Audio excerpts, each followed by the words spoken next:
大家好，歡迎來到這一期的往昔故事。今天咱們聊個有趣的話題啊，就是你覺得精緻生活是不是現代人的專屬？那80%人都覺得這個肯定是現代人的嗎？你們是不是覺得古代的老祖宗們，尤其是那些在市井中忙於生活的人，他們整天都是灰頭土臉的，只有在戏文裡面才是光鮮體面的？你老實說，是不是這麼想的？那我要告訴你，你可真的是把古人想簡單了。如果你真的能穿越回大宋的汴梁或者臨安，你可能才是那個不修邊幅邋遢的人。宋朝人的精緻程度，可能比今天大多数的我們都還要卷。我知道這肯定又有一堆人要出來反駁了。你先不要急着反駁，那聽我慢慢的給你講到底是怎麼回事。那我們先從最基礎的，就是我們也是最日常的一個洗澡和洗頭來開始說。在更早的漢唐時期，那洗澡呢，近乎是一種儀式，甚至帶點負擔。那官府之所以規定5日一沐浴，其實是給官吏放假。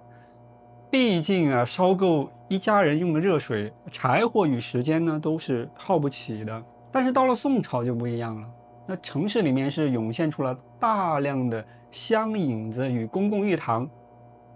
當時的人們呢親切地稱之為混堂。那你是不是覺得這個混堂就是一個大熱水池啊？那你就有點小瞧它了。這裡面的項目卷到讓人發指，它不僅有熱水供應，還配有專門的擦背人，連蘇東坡都是常客，還特意寫詞感慨，說被那個老師傅搓上一通了，渾身舒坦，夠盡身心啊。那更不用說還有修指甲的、掏耳朵的、按摩松骨的，簡直就是1000年前的洗浴中心。你想一下啊，就是在汴京的某個晚上，傍晚，忙活完所有的活計，小市民掀開混堂的布簾，那個蒸汽撲面而來，搓個澡，按個腳，出門再喝一碗熱騰騰的紫蘇水，這跟我們現在下班後約個 SPA 喝個茶飲，是不是一模一樣？那種對疲乏身體的關照啊，古今皆同，對吧？那我們說完了這個洗澡，那一身清爽之後呢，臉面跟頭髮那也得稍微打理一下的，對吧？以前呢，我也以為啊，就是古人洗頭呢，無非就是用那個什麼皂角啊，搓點泡出來就糊弄2下就行了。但是讓人想不到的是，宋朝的人早就用上了肥皂团，他們把肥皂呀，就是把皂角捣碎，調入香料跟藥材，手搓成丸。當時還有專門銷售這個清潔用品的鋪子，品類細到超乎想象，有洗手的，有洗頭髮的，甚至還有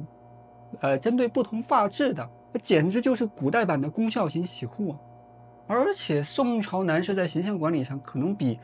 我們現在大多数的男生那還要上心啊。今天的我們这些男生，就比如我，出門前或許就抓個頭髮、洗臉就 OK 了。那宋朝的這些就是男人們、漢子們，他們流行的什麼呢？就是流行簪花，就是不論白髮老臣還是市井小哥，就一到節慶宴席，人人頭上都帶着一朵鮮花。那蘇東坡就寫過，就是人老簪花不自修，就是一群須眉男子冠旁簪着芍藥或者茉莉，招搖過市。那不是娘，是撲面而來的自信與時尚。這份儀式感啊，是大宋子民對自己文化的自信。那麼我們說的這些精緻的好東西啊，就怎麼能夠進入到尋常百姓的家裡面呢？畢竟光聽着就不便宜，對吧？就其實秘訣和我們上期聊的那個夜市有異曲同工之妙。就是宋朝的城市啊，已經成了一個熱氣騰騰的消費社會了。城市不再是政治中心，那更是生活中心。東京夢華錄裡面記載了無數的細分行當啊，比如有專門上門替你布置廳堂的，設宴時这個桌椅屏風器皿啊，乃至插花，全都能一整套給你租賃，還包括陳列設計，就是一條龍服務。更有意思的就是賣花這一行啊，天還沒亮，花農就擔着那個帶露水的鮮花進城，哪怕是個租住小屋的這個獨居者，清晨推門也常常會買上一兩支，供在案頭上。你看這個對美的追求，在那個時候已經不再是權貴的專利了，它成了一種怎麼說呢，就是只需要幾枚銅錢就能立刻擁有的小確幸。這份用勞作換取的片刻詩意啊，恰恰是市井生活中最真實的鬆弛感。那我常常就覺得，就是在讀宋朝的這些細節的時候，確實會讓人覺得格外的親切。也許是因為啊，就是之前的很多史書啊寫的都是什麼宏大的敘事，就戰爭啊、權謀啊、疆域啊，這些東西在普通人呢，就是在裡面其實就是一個模糊的背景，或者是一串數字就沒了。然而從宋朝開始呢，就是歷史忽然有了就是溫度。我們看見一個正在對着鏡子正花的小販啊，一個調侃擦背手勁兒的文人，一群琢磨着如何過得更舒服的這個平凡人，這種對體面、對舒服、對美近乎本能的執着，或許才是文明最真實的樣子。它就好像在說，就是無論外在的條件如何，人嘛，心裡的那顆想把日子過好，想要詩和遠方的這個心情，只要你給一絲縫，它就會生機勃勃地長出來。所以啊，朋友們，如果你今天也覺得就是好累啊，覺得疲憊，覺得日復一日仿佛就是為了生存在奔波，沒有為自己而活，那不妨想一想1000年前那些同樣忙碌的祖先們，他們在有限的物質裡面都還要簪花，還要泡澡，仍然要讓尋常的這些日子擁有不一樣的光彩。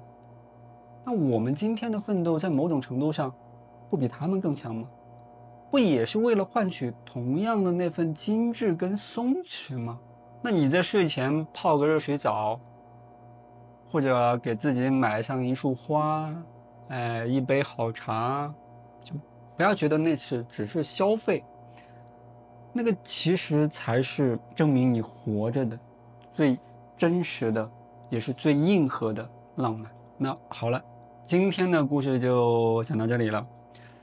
如果你也喜歡這種歷史中的這些小事的話，希望你能給我的視頻點點讚，麻煩你訂閱一下我的頻道，分享我的視頻。或者你有哪些覺得讓自己就是瞬間感覺生活美好的這個小習慣的話，也可以在評論區裡面我們一起聊一聊。好的，感謝大家，這裡是往昔故事，那我們下期再見，拜拜。